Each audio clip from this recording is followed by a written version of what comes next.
Merry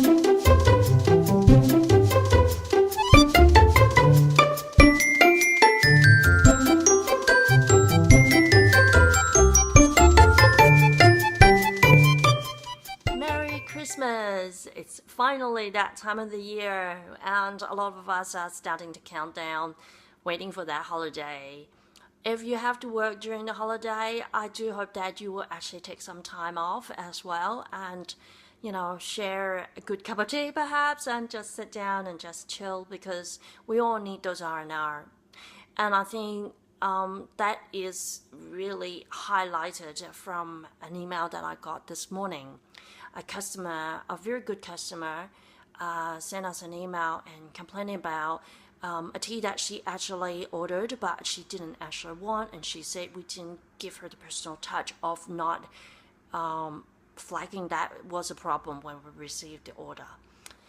Now, she's usually really good, but when she's stressed, she can put out this kind of nasty energy out there with her words. And I learned, after 10 years of running the business that, a lot of these complaints are not personal, and we need to find a way to convey the messages better. And as the business grows, also, I'm not always the person who are going to be dealing like an everyday operation with customers. We all like personal touches, and I do too. But I also understand that as business grows, you want to pound some stuff off. And for me, a young mom with two little ones, 6 and 4, I'm not actually dealing with a lot of the order inquiry day in, day out. And because of that, I need to learn to find a way to successfully pass some of our customers to my team without the customer feeling like they're being left out, and without my team feeling like I'm always the second best, because they're not. And I have to build that trust on both sides, that bridge. I have to set up systems. I have to tell, it's a bit like almost like introducing, them, each other. And when she said that she's feeling like, we're not giving her the personal touch, there is a part of me really want to justify and argue. But at the same time, I also understand what she's basically saying to me is, it doesn't matter what I'm doing actually in the background that I'm actually doing for her, and she didn't realize it. Like, we've been really trying to work hard on finding the right transportation company to deliver the goods to her, because she's quite far from us. And I know that postage is a big deal. It does cost. And we have been actually working on reducing that for her by researching, finding the right company. And every time we look up a new transportation company, she's our benchmark. We actually check her postage first, see how costly it is, how fast it is, to really trying to find a way to solve this pain point for her. And it's not just for her, but she is a real good customer. And if there are 10 pain points out there, due to the postage, she's the first one I want to solve. But the fact is, I don't tell her this process because I haven't got any results. So she's not knowing that I'm doing something in the background for her, and she feels that we're just taking her money and that's it. And that's so not true. But the fact is that I have not conveyed this care that I have been doing in the background for her. And silly season hits, and she's stressed, and she's giving us crap. And and that's the thing about customer service is really managing expectations. And we are very big on it. And I'm not saying that we're the champions. We are working on it. We're trying to make it better every day. Setting up systems, especially when the business is starting to grow, it's so important that everyone involved in those tasks understand the processes, so we all actually singing the same song, and that is very difficult. And I need to create less exceptions and create a very good standard for the whole team that is sustainable, that is manageable, so people don't feel like they have to come to me in order to get that extra good deal, things like that. We are still very much into personal touches, but we need to find a way to do that a bit more efficiently. I once heard a story about someone who actually give out personal touches, and this is a CEO type of guy. But what he does is every Christmas he will find a particular day and he gets his secretary to write down the list of people that he wants to write Christmas cards to and have that day dedicated to sign all the Christmas cards. So all of those people, including some of the employees in the business, really feels that he's part of the team. And it's personal touches, but it has system, and that's what he does every year. And I am striving towards that, a system of personal touches. And around this time of the year, a lot of us are also starting to look at what we want to do for the new year, and I'm the same.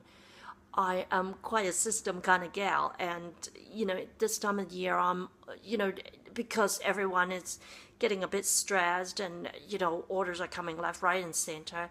We need to really, it highlights certain problems, certain hiccups in the systems, and we say, okay, what can we do better next year?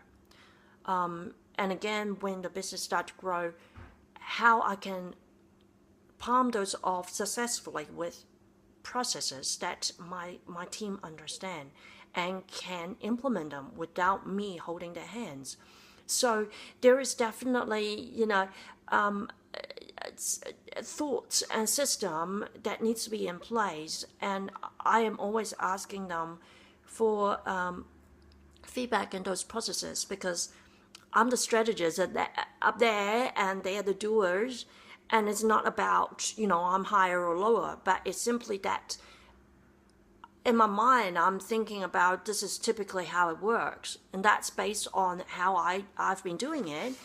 But when it comes to them doing it, it could change, right? It's just like Chinese whispers, when I tell you something and you pass it on, you're not deliberately trying to warp that story, but naturally it distorts, to a certain degree because of the mindset and so on.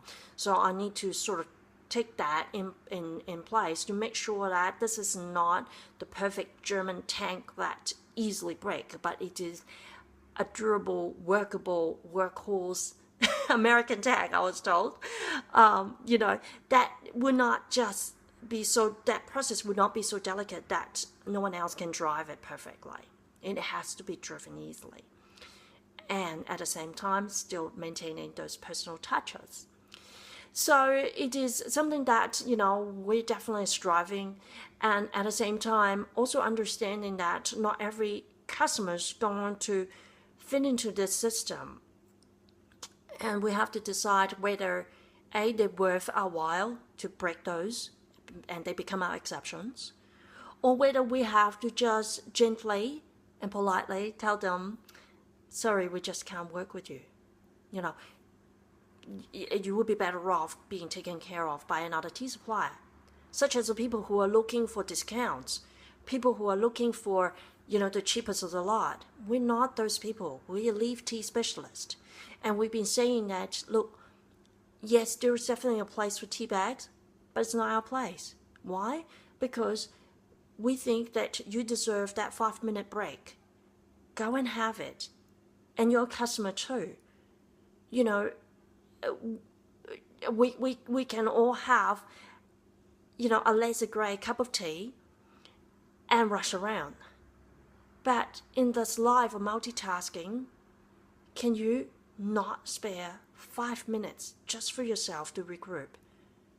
And that something become clearer and clearer to ourselves as well.